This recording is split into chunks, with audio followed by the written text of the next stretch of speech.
your hand up if you've got any idea what personal independence payments means. You might be claiming them, or you might be about to. Okay, those of you who've got no idea, keep your hands up. Those with your hands up, go and ask them afterwards, because it's boring to tell you now. They're going to move me onto them probably, and it means I'll probably not get my car anymore. And I'm all right, because I'm, compared to many, rich. And that distance from the road to here, if you can walk that far with or without crutches, you don't get the money. So it's protest. So this is a newspaper report from a couple of days after Budget Day this year. Okay. Budget Day 2016 was the day when all hell hit the man and the PM got so ill they thought that perhaps it was psychosomatic, but all were agreed he was better off bedbound than vomiting over the TV presenter and squealing his tears about best for the country through fists tightly clutching his Eton School's monogrammed hanky, that only the bearers of banners, the yellers and singers, the signers and tap dancers, wheelchair formations, both ballet and scary, the trumpeting big bands with blind front row cornets, could go on the box on that glorious evening telling the media he gave them the PIP, personal independence payments.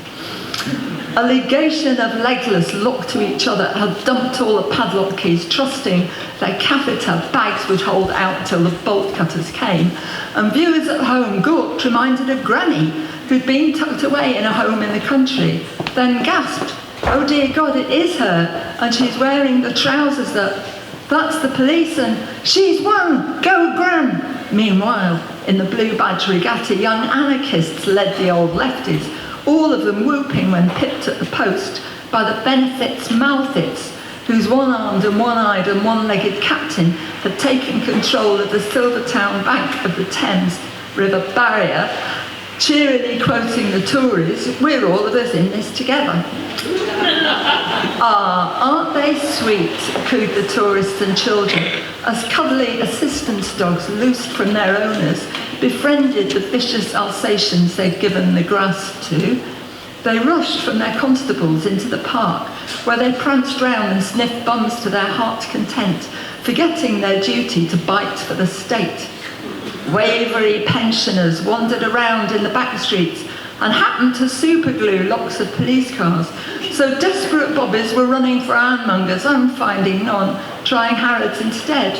But they tripped and they tumbled, their downfall, invisible fishing line handily placed by the lame angling club, who'd collected the zookeeper's elephant dung, then sprinkled it over the junctions.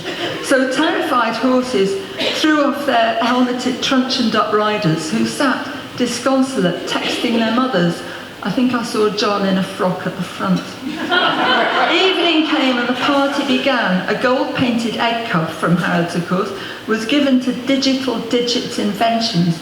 Their mechanized fingers and thumbs, nearly battery-powered, were marching up the A1, puncturing tyres as they went. Al Jazeera reported police in Dubai were concerned lest the radical elements moved overseas and exported their pleasure or terror. The Queen, lightning fast, found some distant relations with bad eyes. "So sorry, we meant an impairment, did we? Or fat ankles, the sort that flow over their slippers and hurt." She spoke of her hindsight of benefits, tried to look used to receiving petitions from toads on a very short leg dressed in slogans. The next day, the new subs for Fastlane were cancelled, the money diverted to keep the mob quiet. The PM stopped throwing up, hailed the appointment of various oddballs, advisors and guides, they said, though, like jailers, they held all the keys to his house.